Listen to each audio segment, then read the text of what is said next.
নমস্কার বন্ধুরা, আমি শান্তনা। আপনারা দেখছেন শান্তনার খুশি গার্ডেন। তো আজকে আমি এমন 6টি গাছ আপনাদের কাছে তুলে ধরব, যে 6টি গাছ ভগবান শিব বা শিব ঠাকুরের অত্যন্ত প্রিয়। আপনি যদি এবছর প্রথম শিবরাত্রি ব্রত করে থাকেন বা আগে করে থাকেন, তো অবশ্যই এই 6টি গাছের ফুল, ফল এবং পাতা অবশ্যই অর্পণ করুন শিব ঠাকুরকে। নিজের মনস্কামনা পূরণ করতে অবশ্যই শিব পূজা করুন এবং শিবরাত্রিতে এই 6টি গাছ অবশ্যই সংগ্রহ করুন এবং ফুল ফল অবশ্যই সেই মনস্কামনা পূরণের উদ্দেশ্যে শিব ঠাকুরের অর্পণ করুন। আর বন্ধুরা, কি সেই 6টি গাছ আমি এখানে অবশ্যই তুলে ধরবো, প্রত্যেকটি গাছের ফুল ফল পাতা আপনাদেরকে দেখাবো। তো অবশ্যই ভিডিওটি শেষ পর্যন্ত দেখুন। আর আপনি যদি আমার এই চ্যানেলে নতুন হয়ে থাকেন, তাহলে আপনার কাছে অনুরোধ রইল প্রথমেই যে অবশ্যই ভিডিওটি শেষ পর্যন্ত দেখবেন এবং চ্যানেলটিকে সাবস্ক্রাইব করে পাশে থাকবেন। তো চলুন দেখে নেওয়া যাক কোন কোন গাছের কথা আমি এখানে তুলে ধরছি।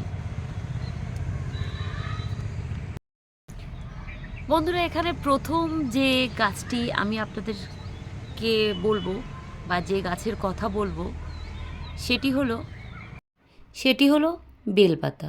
হ্যাঁ বন্ধুরা, কথায় আছে শিব ঠাকুর বা শিব বেলপাতাতেই সন্তুষ্ট। একদম ঠিক। আপনি কোনো কিছু জোগাড় করুন বা না করুন, বেলপাতা অবশ্যই শিব ঠাকুরের উপরে নিবেদন করুন। এখানে শুধু বেল পাতা নয়, অবশ্যই বেল দিয়ে দিন।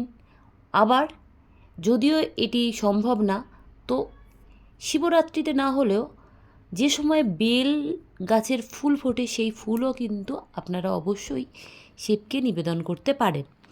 তো শিব ঠাকুর বেল গাছের পাতা, বেল এবং বেল গাছের ফুল সবই ভীষণ পছন্দ করেন। তো অবশ্যই শিব পুজোতে এই বিশেষ পাতা এবং ফল শিব ঠাকুরের পূজাতে ব্যবহার করুন। আর বন্ধুরা, এই গাছ কিন্তু খুব সহজেই এখন টবের মধ্যে করা যায়। আর যেহেতু আমি একটি বড় গাছ দেখাচ্ছি আর এটি উঠানে বসানো আছে আমাদের, তো আপনারা যদি উঠানে বা আপনার যদি কোনো বড় জায়গা থাকে সেটিও লাগাতে পারেন। তো বন্ধুরা, এবার আমরা আমাদের দ্বিতীয় যে উপকরণটি আমরা নিবেদন করব, তো চলুন সেটি দেখে নেওয়া যাক। বন্ধুরা, এটি হলো আকন্দ ফুলের গাছ। হ্যাঁ বন্ধুরা, আকন্দ ফুল এক একটি জায়গায় এক এক নামে পরিচিত। তো এখানে আমি যে আকন্দটি দেখাচ্ছি, এই আকন্দ ফুলটি একটি কমন ফুল। যে কোনো রাস্তার ধারে দেখবেন ঝোপ ঝোপ হয়ে আছে। খুব সহজেই আপনারাও আপনাদের বাড়ির আশেপাশে লাগিয়ে রাখতে পারেন এই আকন্দ ফুলের গাছ। এই আকন্দ ছাড়া আরও একটি আকন্দ পাওয়া যায়, সেটি হলো শ্বেত আকন্দ। সেটিও আপনাদেরকে আমি এখনই দেখাবো। তো এই গাছের ফুল এবং ফল শিব ঠাকুরের অতি পছন্দের একটি। এই গাছটি লাগানো আছে দেখুন একটি পুকুরের পাড়ে। তো খুব সহজেই আপনার বাড়ির আশেপাশে যদি কোথাও এক টুকরো জায়গা থাকে, তাহলে অবশ্যই এই গাছটিও লাগিয়ে রাখতে পারেন নিজেদের বাড়ির একটি সাইডে। আর আকন্দ ফুল কিন্তু সব সময়ই কম বেশি হয় আর প্রচুর পরিমাণে ফুল ফুটে থাকে। দেখুন খুব সুন্দর দেখতে লাগছে। এটি যেটি এখন দেখাচ্ছি, এটি হলো শ্বেত আকন্দ, অর্থাৎ সাদা রঙের আকন্দ। তো এটিও একটি ঔষধি প্লান্ট।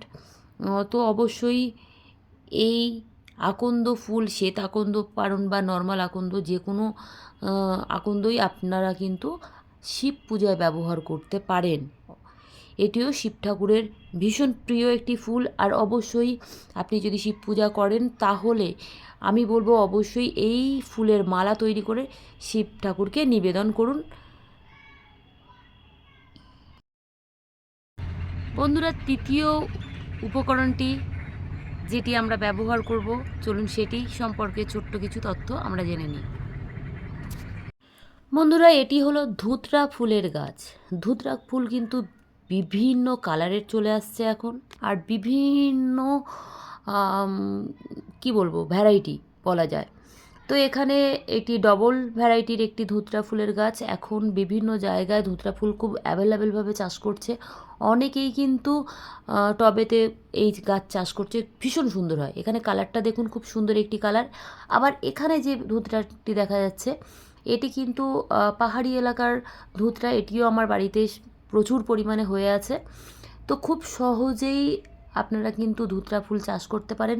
আর অবশ্যই শিব ঠাকুরকে এই ধুতরা ফুল নিবেদন করুন। এটি একদম নর্মাল ভ্যারাইটির একটি ধুতরা। বন্ধুরা, শুধু ধুতরা ফুল নয়, ধুতরা ফুলের সঙ্গে অবশ্যই এই ফুলের ফলও শিব ঠাকুর ভীষণভাবে পছন্দ করেন। তো এটিও আপনারা অর্পণ করতে পারেন, ফুল এবং ফল দুটোই। এখানে দেখুন ছোট্ট একটি ফল হয়ে আছে, সবেমাত্র ধরেছে। তো যখন বড় হয় এই ফলটির মধ্যে অনেক বড় বড় কাঁটা দেখা যায়। তো অবশ্যই আপনারা যে কোনো ধরনের ধুতরা ফুল লাগিয়ে রাখতে পারেন নিজেদের বাড়িতে, খুব সহজেই অ্যাভেলেবেলভাবে হবে। আর এখানে দেখুন এই আমার যে বড় গাছটি কী সুন্দরভাবে ধুতরা ফুল হয়ে আছে। তো বন্ধুরা, অবশ্যই আপনারা আপনাদের বাড়িতে এই গাছ লাগান এবং শিব ঠাকুরকে নিবেদন করুন এই বিশেষ ফুলটি, যেটি শিব ঠাকুরের অত্যন্ত পছন্দের একটি ফুল। এবার আমরা চতুর্থ উপকরণ বা চতুর্থ যে আমরা ফুল নিবেদন করব সেটি দেখে নেব। এটি হলো ভাঁট ফুল। তো বন্ধুরা, আমরা ভাঁট ফুল নামেই চিনি। আপনার এলাকায় এই ফুলটির নাম কি? আপনি যদি অন্য কোনো নামে চেনেন তাহলে অবশ্যই কমেন্ট করুন। এটি খুব বেশি রাস্তার ধারে হয়ে থাকে। অনেকেই জানেন না যে এটি শিব ঠাকুরের অত্যন্ত প্রিয় একটি ফুল। তো রাস্তার ধার দিয়ে প্রচুর পরিমাণে এই ফুল হয়, আর দেখতেও দেখুন খুব সুন্দর। তো এই যে ভাঁট ফুল, এটি কিন্তু শিব ঠাকুরের প্রচণ্ড প্রচণ্ড পছন্দের একটি ফুল। অবশ্যই এই শিবরাত্রিতে এই ফুলটি শিব ঠাকুরকে অর্পণ করুন, শিবের পূজাতে লাগান। আর আপনি যদি অন্য কোনো নামে চিনে থাকেন তাহলেও আপনি কমেন্ট করে জানাবেন। আর যদি এই ফুলটি দিয়ে আগে পূজা করে থাকেন তাহলেও কিন্তু অবশ্যই কমেন্ট করতে ভুলবেন না। আর এখানে দেখুন প্রচুর পরিমাণে এই ভাট ফুল হয়ে আছে। এই সময় এই ফুল প্রচুর পরিমাণে থাকে কম বেশি গাছে। এই ফুল দিয়ে খুব সহজেই খুব সুন্দরভাবে মালা তৈরি করতে পারেন, অথবা সরাসরি এই ফুল শিবের যে পূজাতে ব্যবহার করতে পারেন। তো বন্ধুরা, অবশ্যই এই ফুলটিও এই বছর শিবরাত্রির দিন ব্যবহার করুন নিজের মনস্কামনা পূরণ করার উদ্দেশ্যে।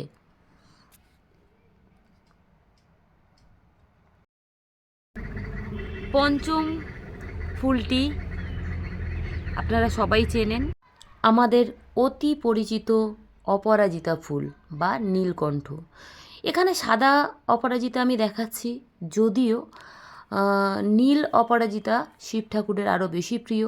আপনি যদি নীল অপরাজিতা আপনার সংগ্রহে রাখতে পারেন সেটি আরও প্রচণ্ডভাবে ভালো। এই মুহূর্তে সাদা অপরাজিতা গাছটি আমার সংগ্রহে নেই। তো এটি আমার বাড়ির উঠানের একটি সাইডে সাদাটি আছে এবং ছোট গাছ। বন্ধুরা, এখানে দেখুন 6 নম্বর যে গাছটি আমি দেখাচ্ছি, এটি সাই গাছ। তো এটিও শিব ঠাকুরের প্রচণ্ড পছন্দর একটি গাছ। এই গাছের পাতা বা ছোট ছোট ডাল নিবেদন করতে হয়। আমাদের বাড়িতে কালী পূজা হয়, তো সেই কালী পূজার সময় এই গাছ থেকে প্রচুর পরিমাণে ডাল কেটে নেওয়া হয়েছে, যে কারণে এখানে গাছটির একটু পাতা কম আছে। আর তার থেকে বড় কথা, এই গাছটি বছর 2 আগে আমি একটি 8 ইঞ্চির টবে বসিয়ে রেখেছি। এখনও পর্যন্ত কোনো রকম কোনো রিপটিং করা হয়নি। তো সেই কারণে এই গাছটির অবস্থা একটু পাতা টাতাগুলো কম আছে। তো আপনি যদি এই গাছটি করতে চান নিজের ছাদে, অবশ্যই ছোট্ট একটি টবে বসিয়ে রাখতে পারেন, বা আমার মতো এরকম 8 ইঞ্চি টবেই বসাতে পারেন। তো এই গাছটিও শিব ঠাকুরের প্রচণ্ড পছন্দের একটি গাছ। অবশ্যই এই গাছটি আপনি যদি এবছর শিবরাত্রি করেন তাহলে অবশ্যই শিব ঠাকুরকে অর্পণ করুন। তো বন্ধুরা, এই ছিল আজকে ছোট্ট একটি ভিডিওটি যারা দেখলেন তাদেরকে অসংখ্য ধন্যবাদ। সঙ্গে থাকবেন, পাশে থাকবেন। আর বন্ধুরা, আপনি যদি এই চ্যানেলটি নতুন দেখে থাকেন তাহলে অবশ্যই আপনার কাছে রিকোয়েস্ট চ্যানেলটিকে সাবস্ক্রাইব করে পাশে থাকার জন্য।